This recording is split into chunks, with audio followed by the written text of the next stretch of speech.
O mundo está em conflito. Em todos os continentes é possível identificar focos de tensão que colocam em risco a paz daqueles que vivem nos locais que estão envolvidos geralmente em questões associadas a crises governamentais, ambientais e econômicas. Na Europa, os protestos dos coletes amarelos, o Brexit, conflitos na Irlanda e Irlanda do Norte. Na África, a guerra civil no Sudão, Sri Lanka, Síria.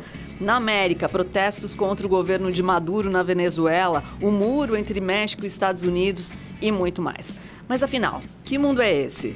É o que nós vamos conferir no Viva Voz de hoje, que está no ar pela rádio e pela TV Univale. Hoje quem me acompanha no programa é a acadêmica de jornalismo Giovana de Assis. Oi, Giovana. Oi, Lisa. E boa tarde para você que acompanha o Viva Voz aqui no Univale FM e pela TV Univale. Lembrando que você pode participar, enviar sugestões e entrar em contato com a gente pelas nossas redes sociais, @VivaVozUnivale no Instagram e no Twitter, e a nossa página no Facebook é facebook.com/VivaVozUnivale. Bom, para ajudar a gente a entender esse mundo, nós convidamos o professor Ricardo Boff, que é docente no curso de Relações Internacionais aqui da Univale. Obrigada pela presença, professor. Eu que agradeço mais uma vez. Bom, antes de mais nada, vamos entender um pouco de geopolítica para todos que estão acompanhando o nosso programa embarcarem um pouco nessa nossa conversa, porque eu acredito que seja uma maneira da gente entender que mundo é esse, né, professor? Sim.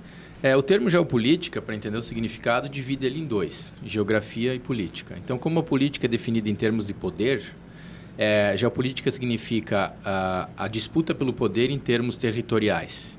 Então, à medida em que os estados buscam expandir seu poder, expandir o seu espaço, seja um espaço territorial efetivamente na terra, no mar, no ar, ou mesmo espaço virtual, né? Ataques virtuais, domínio da internet e até coisas não tangíveis como cultura. Então, sempre que você expandir e essa expansão significar um aumento do teu alcance espacial, você está lidando com geopolítica. E qual seria a conexão entre a globalização e esses conflitos que estão acontecendo em diversas partes do mundo? Se você pensar que as grandes guerras mundiais, elas aconteceram no momento em que você teve o advento, por exemplo, das linhas férreas, ficou mais fácil tanto fazer comércio quanto atacar o próximo, né? E aí vem a aviação, vem toda a questão da comunicação. Então, o aumento das vias de comunicação, seja da comunicação que nós estamos fazendo aqui, né? Conversa, a escrita, etc. Ou mesmo dos transportes, ela tanto pode levar a informação e uma ampliação do comércio, quanto a intensificação dos conflitos e tornar os conflitos mais rápidos. Então, por exemplo, hoje em dia, você tem antigamente, para você atacar um país, você precisava mandar um avião. Hoje você manda um drone. Então, um sujeito sentado jogando videogame mata pessoas do outro lado do mundo. Então, a globalização é uma via de mão dupla. Aumenta as conexões, pode aumentar a cooperação, pode aumentar o intercâmbio, todas essas coisas bonitas, mas também os conflitos. Então, há sim uma ligação direta. Professor Ricardo, bom, vamos tentar esmiuçar um pouquinho esses fatos que a gente está acompanhando em várias partes do mundo. Começando ali pela Europa, a história do Brexit está há meses aí se desenrolando e sem uma clareza até agora, né? A gente coletou aqui uma fala do ministro das Finanças britânico, Philip Hammond, é isso, né, Giovana? Sim. Philip Hammond.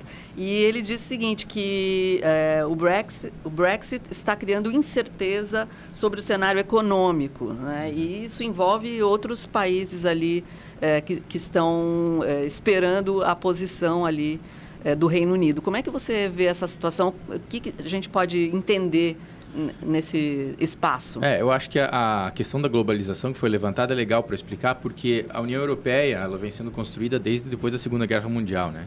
Então você tinha um inimigo, União Soviética.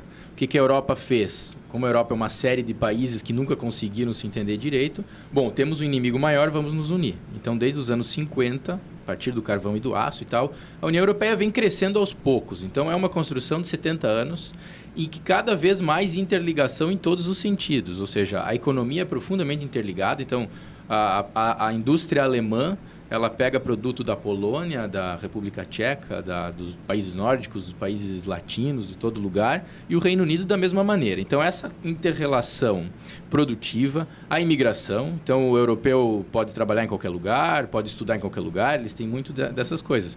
Isso vem sendo construído há anos, então você tem, por exemplo, milhões de britânicos morando na Espanha. milhões de pessoas do leste europeu morando no Reino Unido. E aí o que tu faz com essas pessoas a partir do momento que saiu? Então, quando o nacionalismo britânico, as insatisfações com o governo, com o aumento da pobreza, com a imigração, fizeram as pessoas tomar essa decisão, e não vou dizer que não tinham motivos para tomar, porque certamente tinham, talvez não se calculou o custo disso e a complexidade de fazer isso. Porque aquilo que está muito interligado, muito amarrado, você não desfaz só com corte de tesoura. São vários nós para desfazendo aos poucos. E aí tem várias questões, talvez a Irlanda do Norte seja uma das mais importantes, né, que a gente tinha mencionado antes. Não sei se eu já posso claro, com certeza. falar um pouquinho dela. Quais seriam os impactos para a Irlanda do Norte, por exemplo? Assim, tem vários, mas esse talvez seja o principal. Porque o que acontece? A Irlanda é uma ilha. Ela é dividida em 2 países. A República da Irlanda ao Sul, que é uma república, e a Irlanda do Norte, que é um dos países que compõem o Reino Unido. Então está sob a jurisdição da rainha, digamos assim. Então o que acontece? Houve muito conflito, com certeza todo mundo já ouviu falar no IRA. O IRA é um grupo revolucionário irlandês que busca a unificação da ilha, um grupo de origem católica, porque a República é mais católica e a Irlanda do Norte é mais protestante, né? Então, a partir dos anos 90, eles conseguiram, embora sejam 2 países, derrubar todas as fronteiras. Então, eu, inclusive, fiz intercâmbio na Irlanda e eu fui visitar Belfast. Saindo de Dublin para Belfast, você só vai perceber que mudou de país quando você olha para as placas. Não tem nenhuma aduana, nenhum policial, nada. Então, eles conseguiram fazer isso. A partir do momento que o Reino Unido sai da União Europeia, essa conexão automática que tem entre os países, ou seja, essa liberação das fronteiras acaba. É preciso levantar uma fronteira entre os 2 países. Só que eles estão tão interligados, ou seja, as famílias compram de um lado, tem time de futebol da Irlanda do Norte que joga o campeonato irlandês da Irlanda da República, por exemplo, isso tudo fica prejudicado. E isso faz com que o IRA volte a buscar o desligamento do Reino Unido e a unificação das Irlandas. E o primeiro sinal disso já aconteceu na cidade de Derry, em que o novo IRA estava fazendo um protesto, a polícia chegou, troca de tiros, uma jornalista morreu. Vocês devem ter visto isso. Sim. Então, se as fronteiras voltam, volta a violência. Então, é uma questão bem complicada. Como é que você vai sair pela metade? Se sair, tem que erguer fronteira. Se erguer fronteira, volta a violência. E aí? Então, Londres e Dublin já estão buscando negociações. E Dublin tá bem nessa disputa. Por quê? Porque se isso acontecer, os atrativos da União Europeia fazem com que várias empresas saiam do Reino Unido e venham para a República da Irlanda. Então, não é tão ruim assim para a Irlanda. Mas o problema da violência está aí. E puxando a questão da França, o presidente francês Emmanuel Macron apresentou medidas para acalmar a França dos coletes amarelos após 5 meses de protestos e 2 meses de um grande debate nacional. O que representa esse movimento dos coletes amarelos? O Macron ele foi eleito com uma pauta de uma reforma fiscal, cortando um pouco de direitos. Por exemplo, ele tirou os impostos das grandes fortunas, ele buscou desestatizar algumas coisas ou privatizar alguns cortes em direitos. Agora, cortar direitos dos franceses não é bem assim, porque muito sangue rolou na França desde a Revolução para que todo o Estado, bem-estar social, todos os direitos liberais de primeira geração, ou seja, aposentadoria, saúde, educação pública, etc., fossem conquistados. Tirar isso dos franceses é muito complicado. Então, o que desencadeou essa revolta dos coletes amarelos na França, coincidência com o Brasil, foi o aumento no preço dos combustíveis. O que a França quer fazer? Ela quer, assim como a Alemanha, eliminar os combustíveis fósseis com o tempo. Então, um desincentivo às pessoas abastecerem seus carros é aumentar os impostos. Agora, isso dá direto na classe média, nas pessoas que no dia a dia vão para cá e para lá, classe média que é a maioria. Então, a partir daí, as pessoas começam a ir para as ruas, e isso reúne extrema-direita, extrema-esquerda, porque em comum ambas têm o nacionalismo.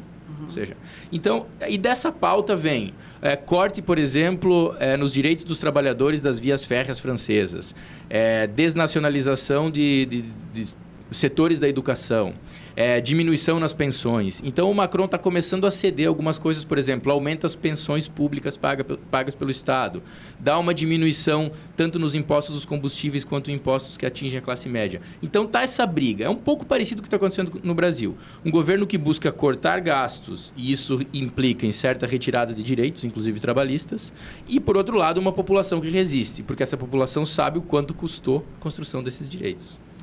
Agora, houve uma outra situação que, só para a gente inserir esse outro elemento novo, né, que envolve ali os franceses diretamente, que foi o incêndio na Notre Dame, né? E parece que... De que forma isso influencia nos movimentos, né? Porque parece que existe mesmo aquela comoção nacional, as pessoas voltaram a se unir para reconstruir a Notre Dame. Tem um impacto político também? Tem impacto político, mas como é muito recente, ainda está um jogo de empurra, né? Então, ainda está na fase da teoria da conspiração, porque queimou uma mesquita ao mesmo tempo, naqueles dias. Então, já tem gente dizendo, olha, foi um incêndio proposital para poder queimar a mesquita e ninguém perceber. Foram os imigrantes, isso foi aquilo. Mas está um jogo de empurra entre a responsabilidade da igreja e do Estado. Quem foi o culpado, quem não foi. Então, eu acho que ainda é muito cedo para você ter uma conclusão de qual é a repercussão política. O certo é que, para os coletes amarelos, que estão reivindicando uma maior participação estatal na construção dos direitos, é um bom motivo para dizer, olha como o cuidado com o patrimônio público está se deteriorando. E não é uma igreja qualquer, não que alguma igreja seja qualquer, mas é um símbolo da cultura ocidental. Ou seja, o mundo inteiro chorando ou prestando atenção numa igreja que recebe mais turistas por ano do que o Brasil. Então, as pessoas dizem, olha, França, como você não está sabendo cuidar do seu patrimônio. Então, no final das contas, para o Macron, não é bom em hipótese alguma, seja críticas vindo da direita ou seja da esquerda. E como a figura do Papa se faz tão importante na intermediação desses conflitos? O Papa, vamos lembrar que ele é uma liderança espiritual, para os que acreditam no catolicismo, mas ele também é um chefe de Estado. E o Papa Francisco é um diplomata de primeira linha, né? Ou seja, ele reúne as duas coisas. É um homem santo para os católicos, mas também é um ótimo diplomata. E resgata uma tradição da Igreja de ser intermediador de conflitos há muito tempo. Então, essa postura humilde do Papa, que vai para o Sudão do Sul, por exemplo, e lava os pés dos líderes, por exemplo, ou seja, relembra uma humildade pregada pelo cristianismo, é muito importante. Então, o Papa tem, por exemplo, é um dos poucos atores que conseguem promover o diálogo dos dois lados na Venezuela, que é um país altamente dividido. O Papa tenta fazer isso na África também, ou seja, ele busca essas aproximações e também desafia alguns dogmas da Igreja. Então, o Papa ele consegue dar algumas indicações para abrir mais, por exemplo, para aceitação dos homossexuais, do divórcio, de coisas que para uma linha mais ortodoxa são difíceis. Então, ele conquista a simpatia por um lado e exerce essa tradicional diplomacia do Vaticano por outro. Então, o Papa é uma figura muito interessante. Muito bem, a gente faz uma pausinha para absorver tudo isso. Daqui a pouco a gente volta a conversar com o professor Ricardo Boff.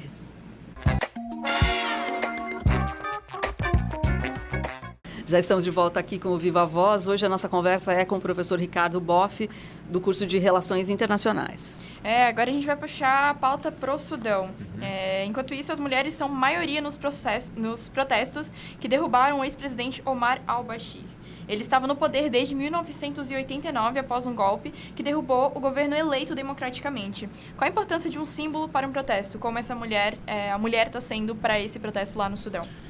O que alguns intérpretes estão levantando é que esse movimento no Sudão agora e também na Argélia, que acontece ao mesmo tempo, a possível derrubada do presidente Bouteflika, que estava no poder há 20 anos, é uma certa continuidade da chamada Primavera Árabe, que é quando a sociedade civil, cansada de algumas ditaduras de muitos anos, inclusive Muammar Gaddafi na Síria, Bashar al-Assad Muammar Gaddafi na Líbia, Bashar al-Assad na Síria, levantam-se reivindicando mais direitos, mais participação da sociedade civil na política, as mulheres, por exemplo, mais participação na sociedade como um todo, ter seus direitos garantidos. Então, isso acontece. É muito comum nessa região essas ditaduras ou esses governos de longa duração, porque vamos lembrar que são países um tanto artificiais, são países que foram traçados pelas potências europeias no século XIX, após a Segunda Guerra Mundial, em áreas de domínio. Então, a França dominava aqui, a Inglaterra dominava lá, traça um país e, a partir daí, esse país não tem uma coesão natural. Ou seja, às vezes você divide povos iguais ou junta povos tradicionalmente rivais. Isso aconteceu muito. Agora, tem um problema disso. Quando caem esses governos, o perigo é que depois acontece o que aconteceu na Líbia. O governo do Muammar Gaddafi caiu na Líbia derrubado pelo Conselho de Segurança da ONU com intervenção da OTAN. Hoje tem 3 governos na Líbia, ou seja, o território se fragmentou. E aí tem lá o Haftar, Califa Haftar, é uma espécie de líder militar que está tentando colocar ordem no país. Ou seja, se com essas ditaduras é ruim, sem elas pode cair numa certa anarquia, porque são países, de certa maneira, em formação, em definição ainda. Então, é preciso ter muito cuidado, porque é ruim essa ditadura, mas quando o povo quer colocar alguém que muitas vezes contrarie Estados Unidos, Europa, China, esses países podem até impedir a democracia se a democracia não caminha para aquilo que eles querem. Então, há uma defesa da democracia pelas grandes potências, desde que a democracia escolha quem eles querem que seja escolhido. Então, se com eles é ruim, sem eles, é preciso abrir os olhos e prestar atenção no que vai acontecer. Pois é, falando em ditadores, vamos voltar agora para a América e vamos falar um pouquinho do Nicolás Maduro, que está aí vivendo um momento de indefinição e que está durando muito. Então, os apoiadores e opositores estão saindo às ruas na Venezuela. O país está em crise total, sem abastecimento e tudo mais. E os protestos são contra a corrupção no governo do Maduro. Como é que você está vendo essa crise? Para onde está indo tudo isso? Qual seria a saída para essa situação?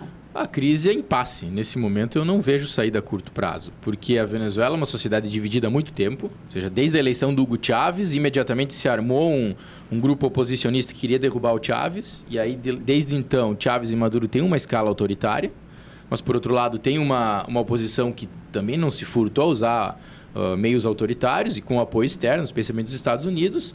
Mas aí entra a velha geopolítica. Se os Estados Unidos apoiam a oposição que quer derrubar o Maduro, por outro lado, você tem China e Rússia, que pela questão do petróleo, a China mais pela via econômica, a Rússia pela via militar, dizem não, esse governo é aliado nosso, vai ficar. Nem uns, nem outros estão muito preocupados com a democracia e com os refugiados venezuelanos, que mais de 1 milhão já foram para a Colômbia. Ou seja, aí os Estados Unidos impõem sanções numa economia monoexportadora, que depende do petróleo, e cai o preço do petróleo, ela já tem problemas, e não estão preocupados. E a Rússia e a China também não estão preocupados com democracia.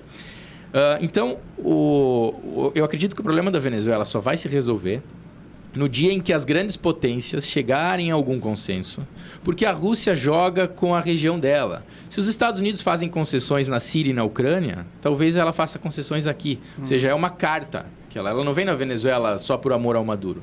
Ela aqui ganha barganha para negociar lá. Então, o dia que essas potências talvez chegarem a algum consenso, quem sabe num pós-Trump, porque com o Trump é difícil, e que Brasil e Colômbia não se prestem a fazer o jogo de nenhuma potência, assumam uma posição de promover o diálogo, não de fechar fronteira, nem de fazer bravata, ou seja, sejam líderes regionais e busquem o diálogo.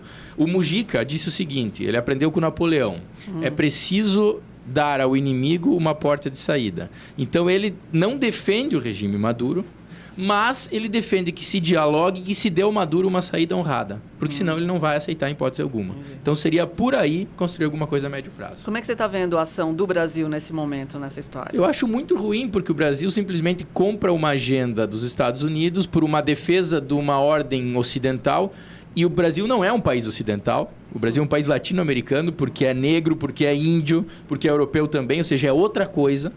Os próprios escritores dos Estados Unidos e da Europa não nos veem como ocidental. Então, o Brasil faz uma escolha ruim. Não estou dizendo que tem que defender a Rússia e a China, mas também não tem que defender os Estados Unidos. Tem que buscar o que seria melhor para nós, que é a paz, que é o comércio, que é o reestabelecimento das relações normais. E o Brasil, quando escolhe um lado e vai por ideologia, não faz o que deveria fazer. E você comentou sobre a repartição dos territórios. Isso não é tão distante do que a gente tem aqui no Sul. O Movimento Sul é Meu País, que estuda a viabilidade de separação dos estados do Paraná, Santa Catarina e Rio Grande do Sul do restante da federação. O que isso implicaria no cenário nacional caso se concretizasse e não fosse inconstitucional? Se não fosse inconstitucional... primeiro que é inconstitucional, porque o território ele não pode ser fragmentado pela Constituição. Agora, não haveria reconhecimento de outras nações. Porque se você tem um separatismo no Brasil e as outras nações aceitam, a Bolívia teve um movimento separatista na região de Santa Cruz de la Sierra. Chile e Argentina têm a questão dos Mapuches no sul. Aí você pode ter, daqui a pouco, na Colômbia, alguma coisa nesse sentido, no México e por aí vai. Então, os países, em geral, não apoiam o separatismo dos outros porque eles podem... Aí, os grupos separatistas dentro do seu próprio território vão dizer... tá apoiando lá, e o meu caso? Até o Texas tem um movimento separatista dentro dos Estados Unidos, que já foi um país um dia. Então, a possibilidade desse movimento ganhar força é muito pequena. Agora, eu vejo o movimento perdendo um pouco de força, força, se é que já teve muita, porque o movimento estava muito ligado a uma revolta contra os governos do PT, e aqui não estou discutindo se a revolta era certa ou errada, certamente tinha muitos motivos para ter revolta. Mas com a eleição do Bolsonaro, deu uma diminuída, porque o inimigo número 1 foi derrotado, que é o PT, e vai ter muita dificuldade para voltar, dado tudo o que aconteceu. Então, eu acredito que esse movimento está perdendo força. Ricardo, a gente falava agora há pouco aí do envolvimento dos Estados Unidos e... vamos voltar lá para cima. Venezuela, a influência dos Estados Unidos ali naquela região, e aí não dá para deixar de falar do México, né? E a história do muro, que o Trump insiste em querer construir o muro entre México e Estados Unidos. Para onde está indo essa história? Olha, tem um filme mexicano chamado... eu não lembro se é mexicano ou estadunidense, que se chama Um Dia Sem Mexicanos. Nesse filme, as pessoas de uma determinada cidade dos Estados Unidos reclamam dos mexicanos, acordam um dia, não tem mais mexicano, aí o lixo começa a acumular, não tem onde deixar a criança na creche, não tem mais quem faça o trabalho da construção civil. Então, os Estados Unidos são um país de imigrantes. A metade sul dos Estados Unidos é latina. Então, se você fecha a fronteira... dar algum boom econômico nos Estados Unidos, não tem mais quem faça esse tipo de trabalho. Então, eles são muito úteis. Claro que tratar ser humano como útil e inútil é difícil, mas em termos econômicos dá para usar essa palavra. É mais uma bravata do Trump para achar um culpado da crise, para achar... Então, eu não vou colocar no típico americano branco anglo-saxão, eu vou colocar no latino, que é o outro. Agora, como o México elegeu um governo de esquerda pela primeira vez em 80 anos, nesse momento você tem um governo que enfrenta.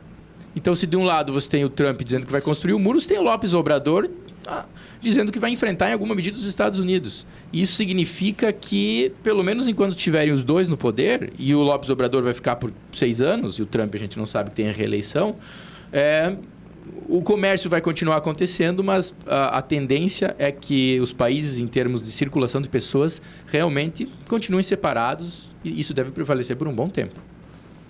E vamos falar também sobre Sri Lanka, que foi vítima de uma série de atentados atualmente.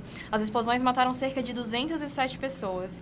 E atentados desta magnitude não aconteciam em Sri Lanka desde a guerra civil entre a guerrilha Tamil e o governo, um conflito que durou 26 anos, que terminou em 2009 e deixou, segundo dados da ONU, 40 mil civis mortos. A intolerância religiosa ainda gera conflitos sangrentos. O que as autoridades podem fazer para proteger sua população?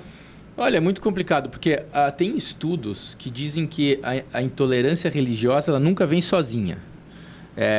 Ela sempre vem acompanhada de problemas políticos. Então, você pega países como a Indonésia, a própria Jordânia, país de maioria muçulmana que não tem problema grave com terrorismo, não tem esse tipo de ataque, porque a questão política está bem estabilizada. Onde você tem um problema político, de separatismo, de ataque, de violência, inflama a questão religiosa. E aí o que acontece? Justamente a guerra civil. Essa minoria Tamil, né, que se denomina, que tem muitos muçulmanos e grupos de outras religiões, ela buscou um separatismo da maioria budista do Sri Lanka por muito tempo. Isso foi uma das causas da guerra civil. E ali houve muita violência dos dois lados, ou seja, tanto o governo de maioria budista atacando essa minoria que está mais ou menos nas bordas nortes do país, quanto os grupos separatistas atacando o governo. Nesse cenário se deu uma trégua, mas em um momento em que a intolerância cresce no mundo, e aí tem causas estruturais econômicas no mundo inteiro, ou seja, há uma retração econômica, há uma diminuição na globalização, há um aumento de pobreza em vários lugares, volta esses grupos a buscar suas reivindicações e a utilizar-se da violência. Então, essa violência existe. Então, como ela está ligada à questão política, talvez a principal coisa seria buscar um entendimento político, buscar a concessão de direitos, buscar que a vida das pessoas melhore, e aí, quem sabe, esse tipo de coisa comece a recuar. Não é só a religião sozinha, tem outros fatores envolvidos, econômicos e políticos. Professor Ricardo, eu queria ainda ouvir o seu comentário em relação a muitas críticas que a gente tem ouvido em relação à política externa brasileira, os movimentos do chanceler Ernesto Araújo, e especialmente aquele episódio em que Bolsonaro chegou a cogitar, apoiar a transferência da embaixada brasileira para Jerusalém, né, o que seria ali um movimento bem radical. Acabou no final recuando um pouquinho e abrindo um escritório comercial, mas foi até lá e mal conversou com os muçulmanos e, aliás, não conversou, né? Como é que você vê esse tipo de situação? Isso é embaraçoso para o Brasil? Implica em quê? A questão é que, como eu dizia antes, o pensamento do Araújo é um pensamento de que o Brasil pertence a uma civilização ocidental cristã e a ela deve estar aliado. No momento que você tem um recuo dos principais países ocidentais, Estados Unidos e Europa, e você tem um crescimento de China, Rússia, Índia, Indonésia, Brasil, etc., há uma previsão que em 2030, das 10 maiores economias, só 2 vão ser de países ocidentais, Alemanha e Estados Unidos, as outras 8 de países asiáticos e o Brasil. Então, nesse momento de recuo, o chanceler quer se aliar com os países que estão em recuo. Se fosse para ser pragmático, você deveria buscar um multilateralismo, buscar um mundo mais plural, porque os principais negócios estão do lado de lá, ou seja, o mundo do século XXI caminha para a Eurásia. Então, quando você tem esse alinhamento com Israel, que é uma questão ideológica, porque Israel é muito ligado aos Estados Unidos em termos políticos e religiosos, você tem o mundo árabe reagindo imediatamente, e aí o Brasil, que é o maior vendedor de carne halal do mundo, que é aquela carne de frango e porco que tem um processo religioso que é feito no abatimento de cada animal, e que Santa Catarina é o maior produtor, eles reagem.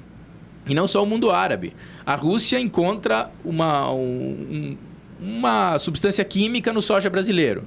E aí ela quer negociar. A China abre a exportação de soja para os Estados Unidos. Ou seja, no momento que o Brasil faz esse afastamento, há uma reação imediata, que é os países dizendo, bom, então nós vamos reduzir o comércio com o Brasil, buscando alguma desculpa, alguma questão química, alguma questão assim assado. E aí vem o Mourão, aí vem uma bancada do Congresso Nacional buscar remendar, buscar costurar essas consequências que o governo está fazendo acontecer. Então o Brasil perde barganha. Quando você oferece apoio incondicional para um lado, você perde poder de negociação com o outro. Se é para apoiar, seria melhor negociando, ganhando algo em troca. E parece que o Brasil não está ganhando nada em troca desse alinhamento incondicional. Complexo esse mundo, né, Giovana? Bastante. Professor, muito obrigada. A gente está terminando o programa, então. Obrigada mais uma vez por vir aqui conversar um pouquinho sobre geopolítica, sobre o que está acontecendo nesse nosso mundo. Então, agradecemos a participação do professor Ricardo Boff, professor do curso de Relações Internacionais. Eu agradeço, e o curso de Relações Internacionais sempre à disposição. E para você que gostou do nosso programa e quer entrar em contato com a gente pelas redes sociais, o nosso Instagram e o nosso Twitter são @VivaVozUnivale e a nossa página no Facebook é facebook.com/VivaVozUnivale. Obrigada, professor, pela presença e a gente se encontra no próximo programa. Tchau.